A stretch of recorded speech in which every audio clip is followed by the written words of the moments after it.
Hey guys, if you enjoyed this episode, please support this podcast by going to talkmurder.com/join and becoming a Taco Supremo. Challenge me right now. 1997 was the best year of our lives. The Counting Crows, Mariah Carey, and Hanson were breaking the charts.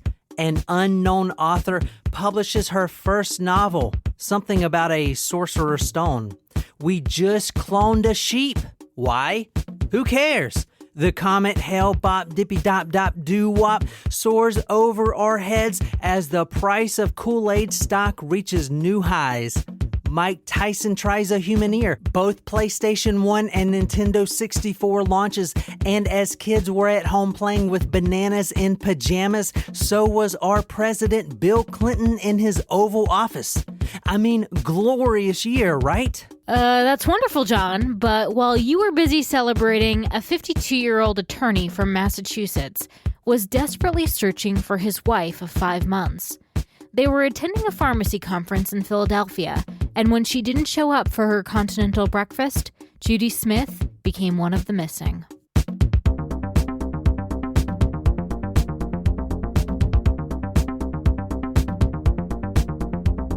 So if you guys haven't noticed yet, every month, Savannah from the Missing podcast, she collaborates with us and we do a special episode. And it's always a fun time because she always picks some really interesting ones. And tonight is no exception. It's a fantastic story. And Nicole actually knows this story. Both her and I interviewed with Savannah last night, and we all talked about the story. So Jen is the only one who doesn't know this story or anything about it yet. So I'm going to deliver the story as I always do. And then we're going to play some of Savannah's clips in here in the middle of things because she did a lot of independent research and she brought a lot to the table that even I didn't think about when I was doing this story. So tonight we are going to April 9th, 1997. We're actually starting at the home of a recently married couple, Judy and Jeffrey Smith. I was almost like, wow. What? I forgot I know this story. Shit. All right, April 9th, 1997. They're in Newton, Massachusetts? Yep. Tell us about it, Jen. Newton, Massachusetts is just outside of Boston. It's a pretty wealthy area. And So obviously you didn't grow up around there? I did not. Judy and Jeffrey Smith, they were happily married for 5 months now. However, as we'll talk about in a little bit, they've been together for 10 years and living together for 3. So they recently tied the knot.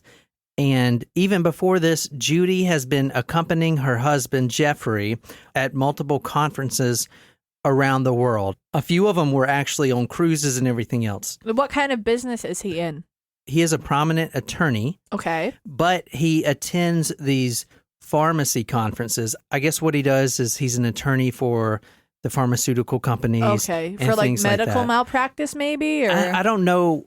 I'm More not for sure exactly pharmaceutical? because, and just a disclaimer with this story, there's hardly no information about this story. I had to dig pretty deep. And so we're going off a few sources. But I do know that he is an attorney. He is wealthy, so she is wealthy too. And they are on the way to Logan International Airport to attend the Northeast Pharmacy Conference in Center City, Pennsylvania. All right, Nicole, where is Pennsylvania from Boston? From Massachusetts? It's about a 6-hour drive south. So it's a quick plane ride, less than an hour away. Yeah, probably like 45 minutes. All right, now, like I said, they've been to several of these conferences, so she has traveled a lot in her life. But regardless, she shows up at the airport with her new husband to go to this conference, and she forgets her ID. And I thought that this was kind of shady at first, but then Savannah, she brought up a good point that this is before 9/11, obviously, and this is around the time when they started requiring photo IDs. I had no idea about that, but so you'll hear us talking about how experienced of a traveler she is, and she's been everywhere, and like how would she forget it? But she may have not have needed it for all the other trips. Right. Like, you So may have only new- needed your physical ticket. Right. Exactly. It was a new requirement, so it may not have been a big deal if you didn't have it Or with you. it may not have been a requirement, but it may have been a suggestion, or was it a Right. requirement? It just became a law when she forgot it. I had read that they had just made it a law that you had to have your driver's license to get on the plane. So it was a new law, which might describe why she forgot it. Well, how else would you had to have some sort of identification, right? Or before that, no, it didn't matter. Yeah, I don't know. I just know. Oh, wow, yeah. And that year in 1997, they had Yeah. just made the law. But I mean, it makes sense that you would have to like validate who you are, but maybe Yeah, but this is before 9/11. like if you've got a credit card with their name on it, like maybe that's okay, or some, you know what I mean? Like sometimes you can identify yourself in other ways versus a photo ID. yeah, the whole from- driver's license, which we can go into later, but it's really weird to me that she forgot it anyway, just because it looks like when you're going on a trip to another state, like you're gonna bring your ID if you're gonna bring anything. Like, Yeah. even if you're not driving, you need your ID for stuff. So did they allow her to get on the plane? No, they didn't allow her to get on the plane. So she was talking to her husband because they wouldn't allow her on the plane. And they decided that she's going to go home, get the ID, and get on another flight and meet him at the conference later that night. In Philadelphia. In Philadelphia, correct. He gets on U.S. Airways Flight 762. He leaves Boston at 3:30 p.m. He gets to Pennsylvania, 2 hours later? Not even. 3 hours later? I mean, I can Not see why even. that's not that big of a deal than if they were just going to Philly because it's such a short flight. Now, Right. if they were going somewhere like LA or even Florida, he'd be waiting around for at least 3 hours because, he'd have to wait for her to go back and come back to the airport and go get the stuff. She gets on a plane about 7:30. She makes it to Pennsylvania. She walks into the hotel lobby 9:30 or 10 at night, and supposedly she brings flowers for her husband as an apology. So she did make it to Pennsylvania. Now, the reason I'm going over that so much in detail is because a lot of people think she wasn't even on the plane to begin with. Really? Yeah, and we'll go over that in a second. But they hugged, kissed, went upstairs, had coitus, probably. They ate pizza. That part is speculation. That is speculation. It's also another reason why you For have the to be record. very careful about what you do with your sheets in the hotel room when you stay at hotels because they don't necessarily clean them. They had pizza in the room service. They wake up the next morning. The conference is about to start. And Jeff, the husband, goes to the continental breakfast, which is actually on the same floor. They had it in a room. This was on the 24th floor. And he actually waits on his wife, Judy, but she's in the shower. And she's like, no, I can't go like this. I got to get ready, yada, yada, yada. You just go ahead. And then that was the last time he's ever seen her alive. Was when she was in the shower? Was when she was in the shower. So what the plan was for her is she was going to, while he was in the conference, she was going to walk around and see the sights. And not just walk around, but get on the tour bus and see like the Liberty Bell and whatever else there is to do in Pennsylvania. So it's not like she was going to join him in the sessions at No, the conference. yeah, Right. exactly. She was doing her own thing. Okay. While Yeah, she he's was doing her own in thing. the meeting. Yeah, because I mean, freaking a pharmacy conference. I mean, oh my God. Boring. Yeah. I'd rather listen to quackery. So the next morning, after he saw her, that was the last time that she was seen alive, at least by him. So he gets back from the conference. Now, this is dinner time. She's still not back. He gets a little worried. So he gets a taxi and he drives around, and they actually follow the bus route. I guess there's a famous bus tour that goes through there. So the taxi followed the bus tour route, and obviously she was nowhere to be found. Did he get off at every stop? I don't know. I doubt it. I think it was just one taxi, but it was probably late at night too. Anyway, he goes to the police station that night and tries to file a missing persons report, but they tell him it's too early. She's probably... They tell him you got to wait 24 hours. Yeah. And this is really before, not before, but like before cell phones were. Mm-hmm. I mean, there were some cell phones, but not everyone had a cell phone back then. Yeah, definitely not. So she was gone completely. Now, she was found eventually. Dead? Yes, her skeleton, actually. Oh. We're going to get to that in a second. Let me tell you a little bit about her first. And the reason this is such a strange case is because of where she was found. Okay. All right. But right now, I'm going to tell you a little bit about her. And if you're new to this podcast, go to talkmurder.com. I put all the sources up there. I put the photos. You can see what Judy Smith looks like. You can see what the husband, Jeff, the killer looks like. Mm-hmm.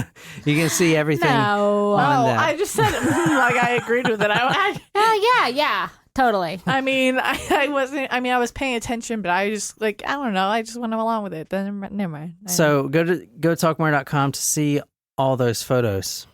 What you're looking at is her and her husband right there. That's Jeffrey Smith, the lawyer. And she was actually a home care nurse. Why are you making that face? I just feel like she can do better. That's all. Okay, I can't really judge because here I am sitting single and be like, yeah, she can do so much better. But like in Well, look reality, at his face. at least she has somebody. Tell me this guy doesn't look like that. Look at his face. He does. He looks like Now- Jabba the Hutt. See, Yep, there- for sure. I feel so mean saying it. It does. And what is Jabba the Hutt? Is that like a lizard? No, he's cannot like figure he's it an out. alien from Star Wars. I know that, but is he like a lizard alien or what? I guess. I don't know. I do have like a really funny anecdote. Oh, baby Jabba. He's cute, but Jeff Smith does not look like baby Jabba. All right, so I'm going to go through the details of Judith Smith, that's her married name. Eldridge. I knew someone with the last name Eldridge from the area. 50 years old at the time she went missing. She was born in 1946 in Cape Cod. She was married right out of high school, but that failed immediately. It's actually really sad because she's had some failed marriages, and the first one wasn't even her Some? fault. Yeah, so this is her third marriage. That's like, oh, okay. I was going to say, that's like more than two when you say some. She meets her first husband straight out of high school. She's 18 or 19. They get married, but around this time, right after they get married, the Vietnam War breaks out. And instead of being drafted, her new husband flees to Sweden Oh, to avoid the draft. a draft dodger. A draft dodger. But anyway, she actually says, oh, he just did that for the war. I understand. She travels all the way to Europe to find him, and she does. She hunts him down like a bloodhound. Good for her. But she comes back alone with his dick in her pocket. No, that's also not true. That's not true. The geisha. Yeah. She comes back alone. Her second marriage ended fairly quickly too, but at first she got a son and daughter. Now his name was Charles Bradford, and he was a racetrack worker for the horse races and everything else. And for some reason, I couldn't find any details about this besides his name. That ended very quickly as well. So going on 25 whatever years, she hasn't been married until now. Now it's 5 months into her marriage when she goes missing at the age of 50. A little bit about her background. As I said, she was born in Cape Cod. Her parents actually owned a diner. They weren't rich by any means, but they did okay. What was the name of the diner? Maybe I've been there. I think it's called Jen's Not Allowed Diner. Oh, then definitely haven't been there. She does have a twin brother and a younger brother, but she's estranged from both of them, so they don't talk at all. The Philadelphia Inquirer, 31st August 1997. The husband, Jeffrey, says, quote, Judy had significant periods of time when she was very poor. This is about her background. She didn't really seek a profession until she was about 30, which I kind of got the fact that he was almost talking down to her because Jeffrey Smith, whether he had anything to do with this, he came from a very prominent family of wealth and money. And she very didn't. rich family, and she came from nothing. So that quote alone, it was almost like, well, she didn't do anything until she was 30. I don't know. It rubbed me the wrong way. Anyway. One thing I did want to say about that part of Judy's life, like the marriages and everything, it sounds like the guys kind of messed things up for her in the marriages. But everybody described Judy as being like a woman that didn't take crap. That like if she wasn't happy with you, she was gonna tell you, and she would just move on with her life. She wasn't worried about being tied down to somebody, or she wasn't gonna take bad treatment. So Yeah. I thought that was really interesting to read too. Remember I said the second husband breaks up with her? Now she's a single mom. She's actually working 70 hours a week. She's on welfare, supporting 2 kids. Jeez. She is a trooper, and any free time that she has, which is not much, is spent with her kids. She actually takes her kids to Spain, France, Italy. They backpack through the whole thing. Oh, wow. And she also studies and gets her nursing license. That's awesome. She actually pulls her whole family, because she's a single mom, out of poverty, out of welfare, and buys a house in Massachusetts. Now, how she met Jeff, her husband, the killer, I shouldn't say that. Way to bias the story. Is Judy was a home healthcare nurse. Okay. And she was actually taking care of his father. Okay. And his father was on his deathbed at the time, and he was a very prominent attorney as well. Let's just say, this is from the newspaper. I read this. Jeff comes from money and privilege. That was the exact quote the editor of the newspaper used. Now, this is before she was found. So Jeff was a suspect. So they were... Yeah, go ahead. Did she meet him by being his father's healthcare worker? Yeah. That's how they met. Okay. So they knew each other and were dating for 10 years before they got married. Did decide to get married. Probably because she was a little hesitant after having 2 failed marriages. Yeah. But still, that's a long time. Yeah, it's a long time to know somebody.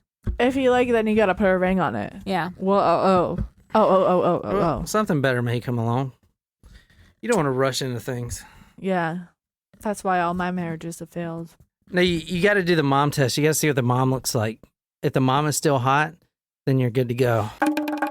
So September 7th of 1997, a dad and son were deer hunting out of season in the Pisgah National Forest, which is near Asheville, and they found human remains that were supposedly wrapped up in a blue blanket, but they were kind of scattered around a 300-foot area, but they believe this scattering was by animals because the body had been left in the forest.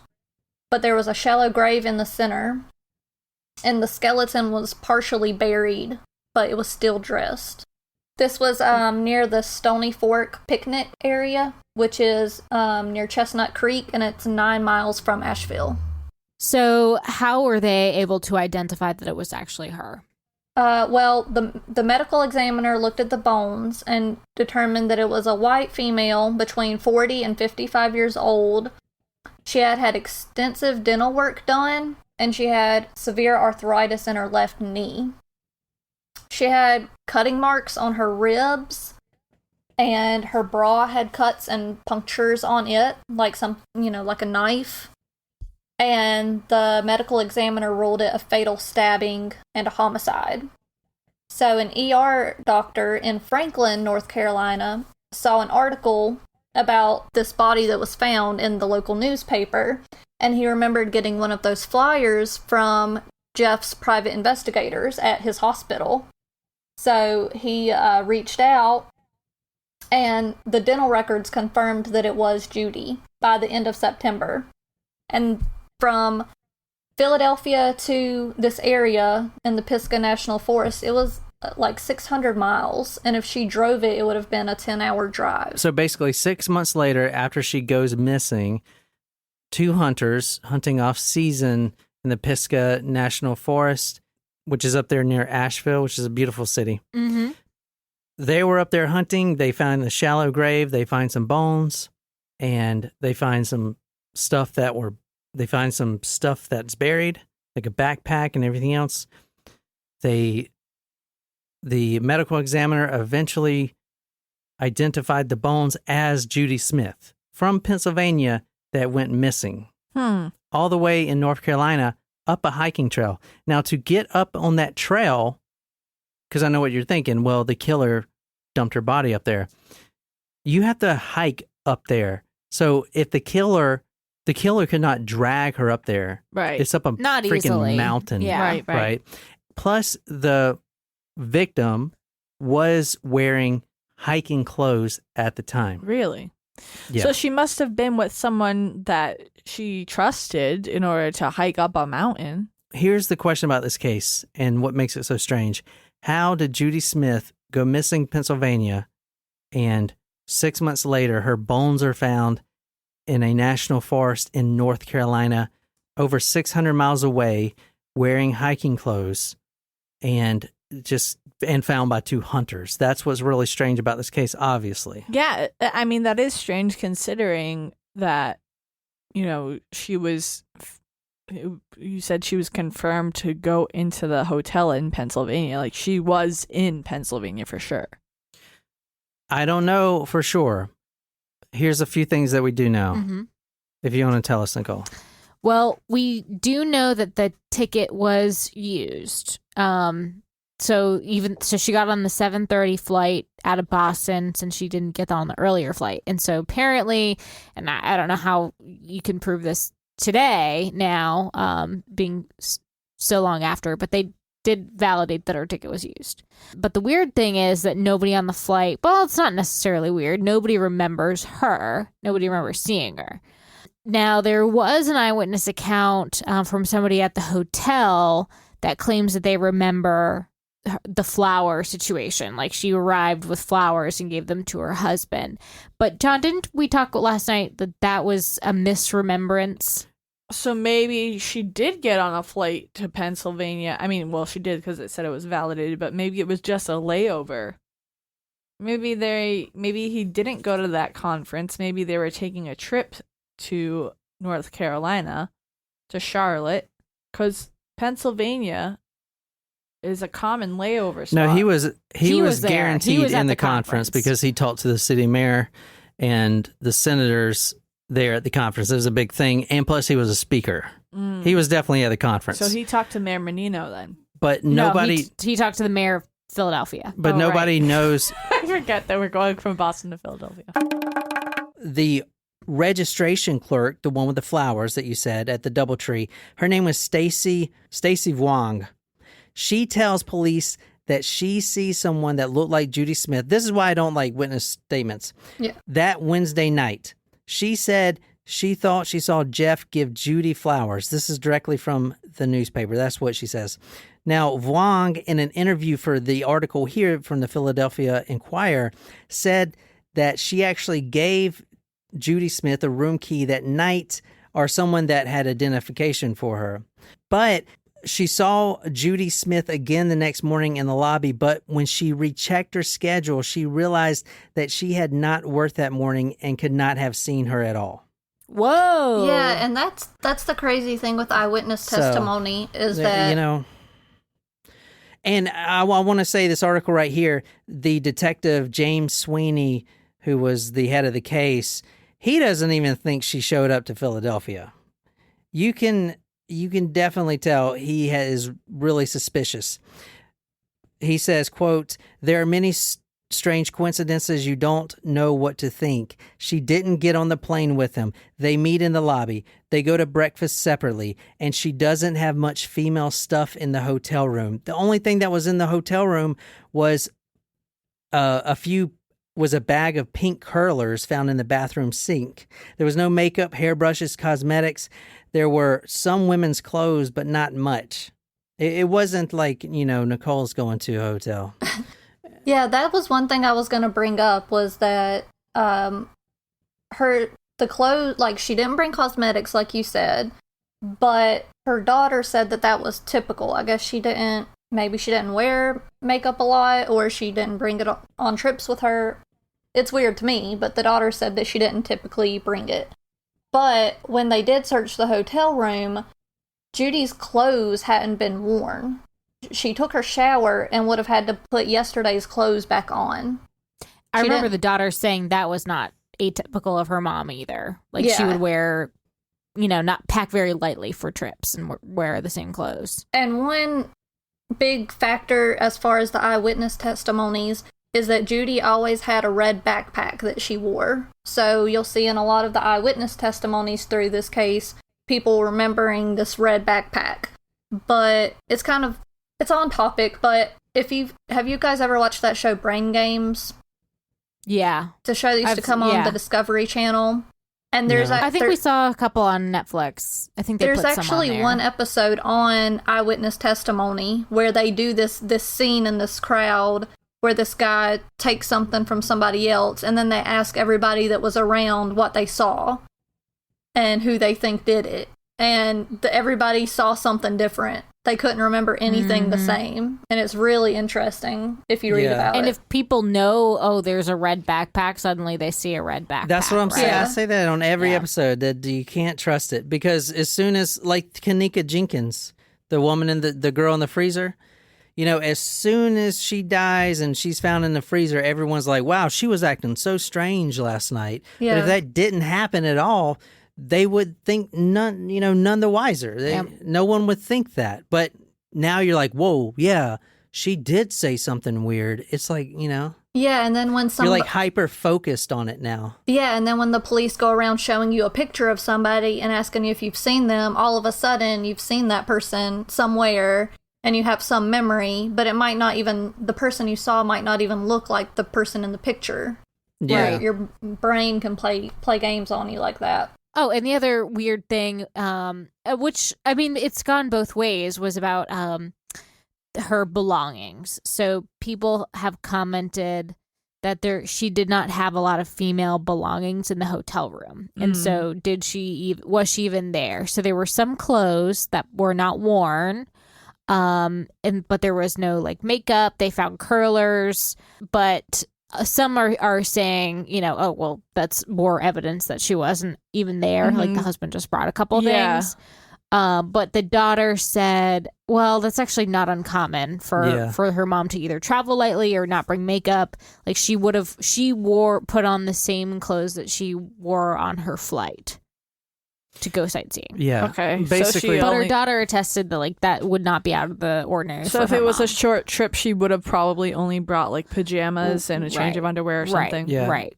Now, none of Judy's family believe it's the husband. They all had the nicest things to say about him, and they not for 1 second believe it's the husband. Not only that, but he did hire 2 private investigators because the cops kept focusing on him and he wanted to find Judy. He hires 2 private investigators, which eventually leads to the identification because the private investigator actually sent one of the flyers to this dental practice in North Carolina. And that's how that's how the connection was made. Because there's no database for dental records. Right. It is all At this point in time. Well, I don't think there ever will be. It's not like a fingerprint database. We don't have a database for that. Okay. So the husband, even though the cops think he had something to do with it, everyone else doesn't believe that. So, I mean, if the husband is ruled out of it, then maybe what could have happened, she was abducted when she was sightseeing and then maybe formed some sort of Stockholm syndrome and went willingly up the mountain with her captor. Yeah, that's a really good theory. And that's very plausible, too. The first thing I had trouble accepting in this case is if this is even Judy. Here's what was found on the trail. She had hiking outfits. She was wearing thermal underwear, completely different clothes. She had sunglasses that were valued at $150, which her family will attest to she would never, ever wear those. She also had a blue backpack. And as you'll hear Savannah say, she was known for carrying a red backpack. That was like her thing. Mm-hmm. So the blue backpack was completely out of the norm for her. Okay. Well, the detectives in the case actually think that the sunglasses and the backpack belong to the killer. Mm. To identify the body, they basically use 3 things. Number 1, she has an arthritic knee, which I don't think is very, who doesn't? Number 2, she had a wedding ring that supposedly matched.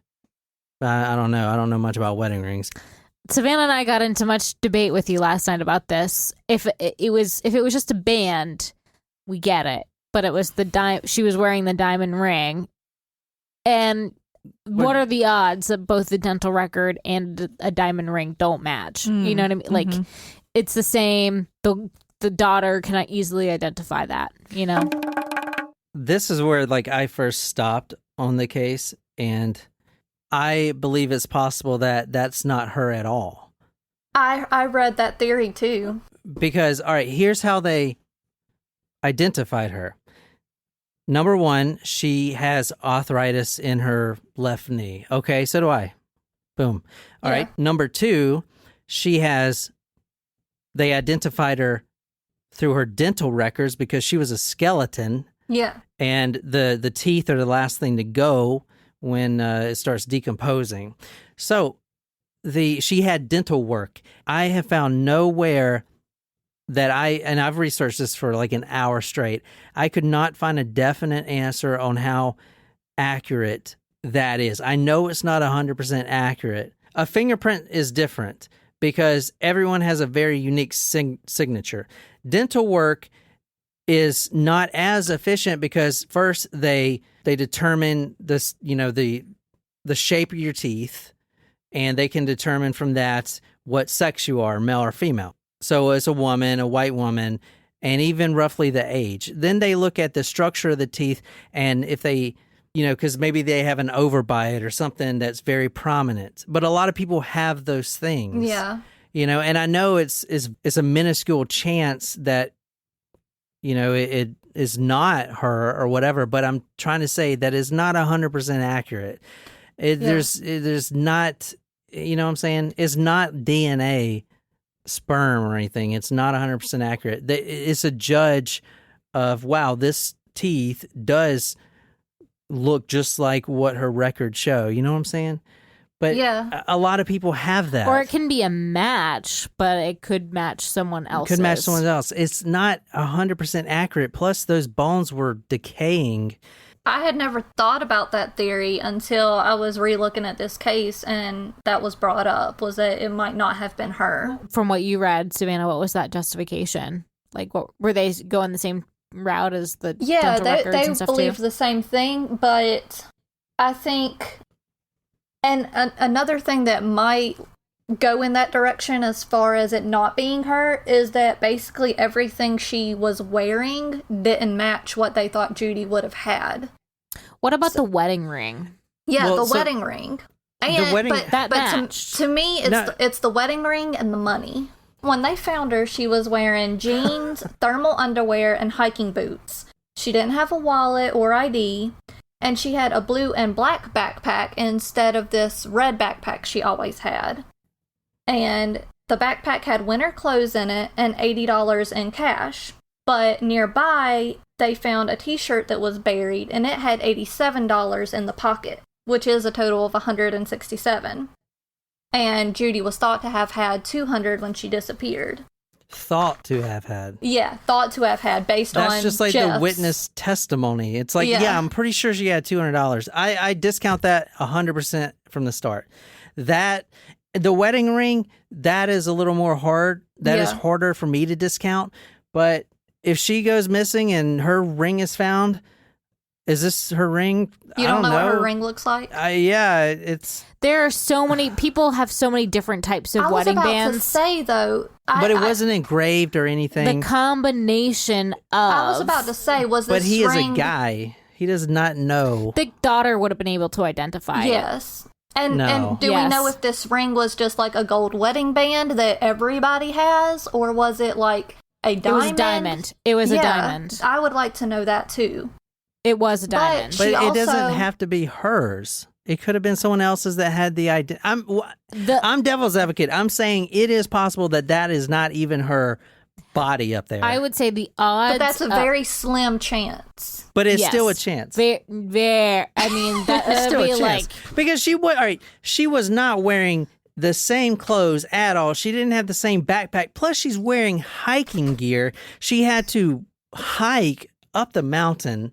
And she has stab wounds all in her, so she hiked up with somebody. They didn't kill her and then drag her up the mountain. Plus, she hikes up there of a touristy mountain where there's other passerbys. With severe arthritis. Oh, yeah, it doesn't make sense. So the skeletal remains that were found, were they around I know you mentioned that they had an arthritic knee, but were they the same height, like the same build as Judy? Supposedly, like I said at the beginning, there's not any public records on this case. So you're basically going off the medical examiner says is a match. But Well, they used the dental records. And I'm not going to go into this, but I don't think the dental records are very accurate. I couldn't actually find through my research an exact, like, oh, they're 85% accurate or 75% accurate or even 99.9% accurate. I could not find that at all. Well, there's a couple theories. So I think one, we have to rule out the husband had anything to do with it whatsoever. Because one, he was not physically capable of doing it. I mean, we saw what he looked like. He's physically can't do that himself and bring his wife up there. Also, he was in Philadelphia and then he's back in Massachusetts. Mm-hmm. So there's no time when he's doing this himself. Yeah, but he could have hired a hitman. But he also hired 2 private investigators. This episode is brought to you by Nipatati Distillery. When you hear the word organic, I'm sure you, like most people, automatically start adding the dollar signs in your head. So when you hear organic vodka or organic gin, you're probably thinking it's going to cost you an arm and a leg and not worth the buy. Here's Traxler Littlejohn, owner of Nipatati. Organic should be affordable to everybody. My biggest principle is this: if you like my liquor, you should be able to buy my liquor on a regular basis. With Nipatati, you can afford excellent tasting, award-winning spirits, and probably about what you're paying already. Don't have Nipatati at a watering hole near you? The best way to get it is to ask. A little bit about Jeffrey Smith, 52 years old, Harvard class of 69. And like I said, he was a product of money and wealth and privilege. But I don't think that matters. The family doesn't believe it's him, so let's rule out the fact that he had anything to do with it. Plus, if it was him, it'd be really ballsy to hire 2 private investigators. And the only way that he would have been able to do it is obviously hire a hitman. One other theory is out there that's kind of weak that I seen is that both him and her went on this together. They were going to fake her death and get the insurance money. She goes down there, but then she gets killed or something happens and, it didn't work out.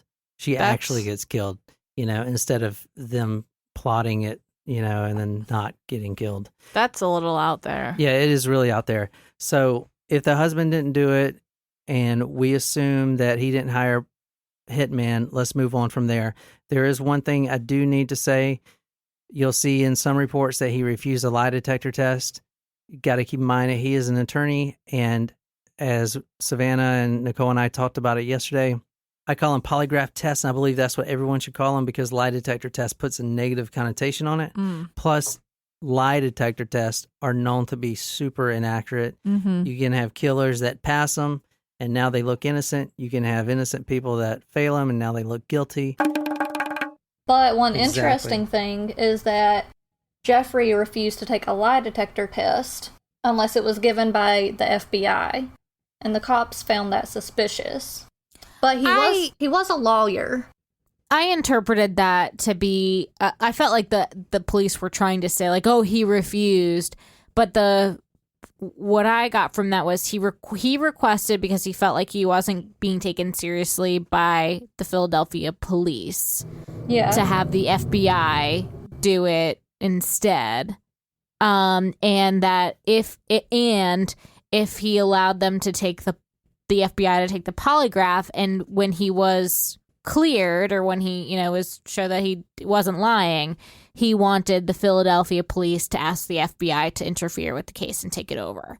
And that's why the Philadelphia police said, nope, sorry, we ain't doing it. I personally don't believe he had anything to do with it. I don't think he hired a hitman or anything else. None of the family does. Mm-hmm. So we can only say now that she went either willingly or unwillingly. Mm-hmm. If that is her, here's what I believe the theories should be. Number one, she wanted to escape this life and of her marriage. She found out it was a mistake. She is not working. Okay, even though they've been together for 10 years. She goes down to North Carolina. Maybe she meets a killer or maybe she was having an affair, which is highly unlikely because there's no traceable evidence of that, no records or anything. She gets down there, then she gets murdered up in the mountain and kind of discarded.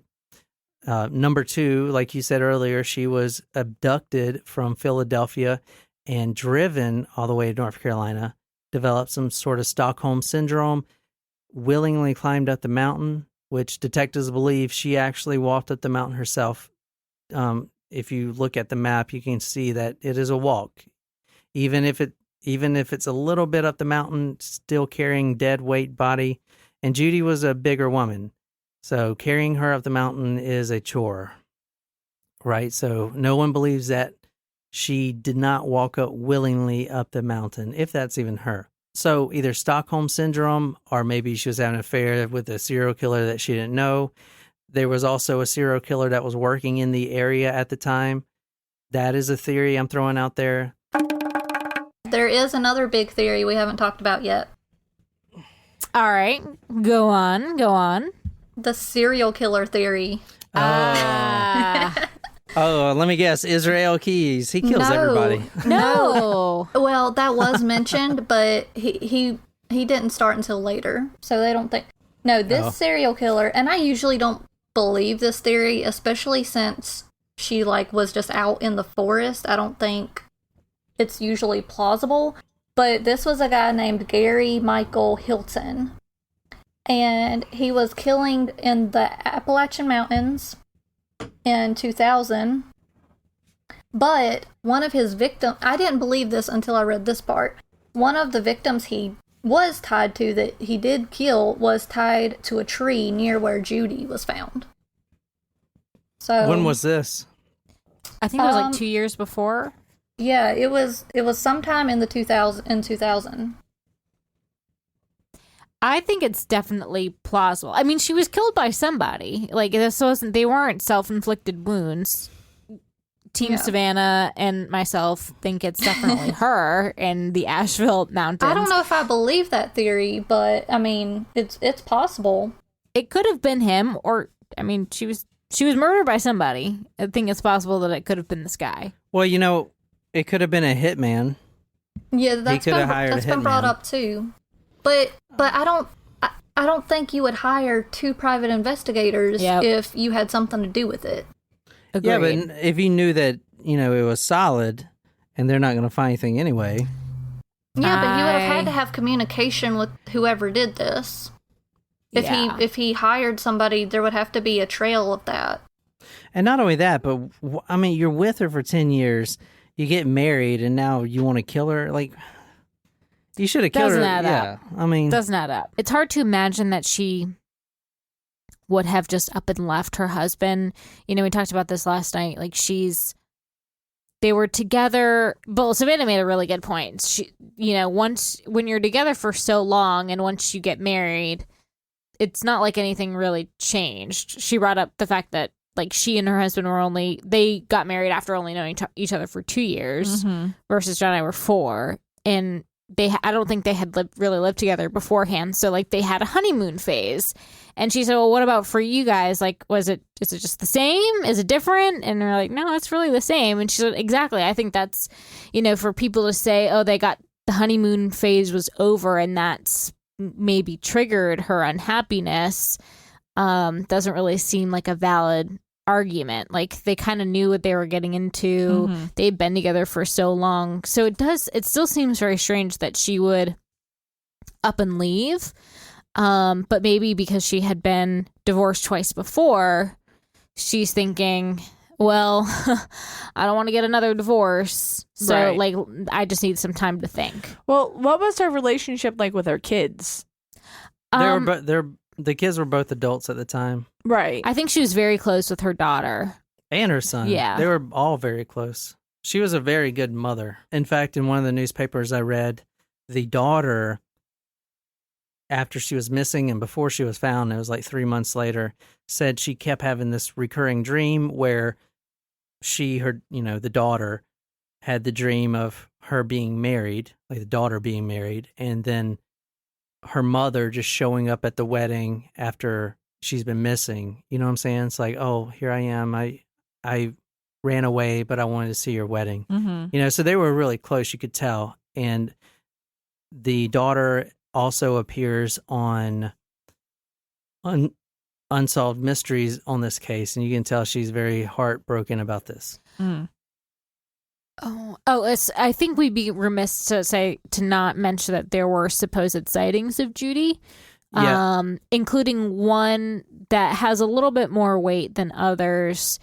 In Asheville, a woman saw her, and this is days after she disappeared, because the coroner or whatever investigator said that the body had been dead for a couple of months when they found it. So her body's found 5 months later. So she may have been killed, within days after she actually disappeared. Mm-hmm. So a couple days after she is disappeared from Philadelphia, a woman in a shop in Asheville recalls seeing Judy, or a woman who looked just like her, and having a conversation with her with some very specific things, including that Judy was from Boston, that her husband was an attorney, and that had just been in Philadelphia for a conference, and that she was visiting the area, and that she had a daughter. Mm. So those are some very specific things that help point that it was Judy, and that she was possibly sane of mind and on her own free will, right, being down there. Yeah, and a point I would like to make about that, I don't put any weight on witness testimony statements. I mean, look how many people have seen Elvis since he's died. And Tupac. Memories, frailty. You know what I'm saying? Yeah. This woman can recall a year later that 3 days after Judy goes missing, she talked to her. And plus it's Asheville, a big tourist spot. How many people are from Boston? Yeah. How many people have husbands that are lawyers? You know what I'm saying? Right. So to put any weight on the witness statement would mean you would have to equally put weight on all the witness statements, mm-hmm. which one of them was she's driving a box truck. One of them, there were sightings of her all across the United States. She, in one point, had bought a little toy truck. There's just a barrage of false statements. Right. And I don't believe people are making it up. I believe the mind is an incredible thing, but it gets mixed up. You read something in the paper, and then your memories actually kind of mold to whatever you read. So she may have seen someone named Judy from Boston, but I mean, this is a year later when she comes out and says that. I mean, come on. How many people come into her shop every day? You know what I'm saying? Yeah. How many of them look like Judy? Mm-hmm. A lot, right? Right. So I don't put any weight on that. And I think, to be honest, I don't even think that's her up there. And be 100% serious. I don't think that's even her, because it's not an exact match, and I don't know. But that's just my theory. I think it's an exact match. When the body was found, the bra was slashed up, so they believe it was a homicide, possibly a rape. You don't know because it's just bones, but they could tell by the clothing is all tattered. Another theory out there is that she did go up willingly by herself, and that was all of her stuff, and then she committed suicide up there. There was a shallow grave, which she could have dug. That would be the perfect place to commit suicide, so your family would never have to, suffer through that, knowing that you did it, and she could get into the shallow grave. Some of the pushback with that is, well, why is her blue backpack buried, further away, and then her shirt buried even further away? Well, I mean, maybe because she didn't want anyone to find them, when she's going to kill herself. Mm-hmm. I mean, that's just my opinion. Was she mentally sound? I mean, she was mentally sound, but here's with the witness testimonies. Now everyone's like, oh, she did seem weird. She may have been kind of But that's all in hindsight. It's all, I mean, like I said, she could have had amnesia and not even knew where she was forever. But I don't know. Honestly, there's not much about this case. All we know is that she was missing from Pennsylvania. She ends up in North Carolina in the mountains, and that's it. She got up the mountains by herself. We do know that. And I don't know if she went up there and killed herself or someone killed her and then buried her. No one knows. And she may have not even been murdered. because you can't really, it's not like she had stab wounds. She didn't have any flesh. She was bones, you know? I mean, the hunters found bones. So to say that she was murdered is just speculation. Yeah, I mean, there's nothing to say that she even went up there with anyone. She could have gone up by herself and just been murdered. Yeah, or I mean, maybe she could have got attacked by a bear. Yeah, there could have been an accident, and that's why the bra's all messed up. Because there are bears in Asheville. You better believe it. Big old black ones too. Black bears. That's what I just said. Yeah, I know. I'm just repeating. I wasn't correcting. I was just repeating. Yes, blue bears. Yes. There's big old black bears in Asheville. One of the little towns there is called Black Bear. Oh. And, I mean, she could have gotten slashed up by a bear. Who knows? She could have planned this whole thing, wanted a break from her husband, and went down there and spent time in the North Carolina mountains. It's sure beautiful enough to do it. And she got killed by a bear. Nobody knows. But that's the story of Judy Smith. There's not much out there. Sources are very thin, and it's a lot of speculation. But I believe that the husband had nothing to do with it, and he actually died a few years later. You know. So anyway, that's the story on Judy Smith. I want to thank Savannah from the Missing Podcast for weighing in on that story. It's a very interesting story, as usual. Thanks, Savannah. Yeah, it was fun. And guys, this was a request from Savannah. Thank you so much. If you guys want to request your own stories for me to do, I am currently focusing on getting these requests out the way, so now is the perfect time. It's really easy. Go to talkmurder.com/join or hit the support tab. It's $47. That's all you got to pay. We don't do recurring fees or anything. You get a badass t-shirt, some stickers, and some swag. Plus, I'll do your story for you, and you'll be part of our private Facebook community and private forum. And your support helps us grow this podcast and helps us to keep this thing rolling. So if you enjoyed this episode, be sure to hit that subscribe button on whatever podcasting app you use. If you like this story, you can follow us on social media, Facebook, Twitter, Instagram.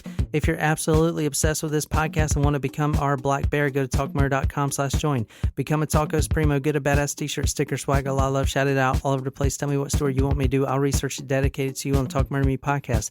My name is John here with Jen and Nicole. Until next time, good night, you lovely, lovely people.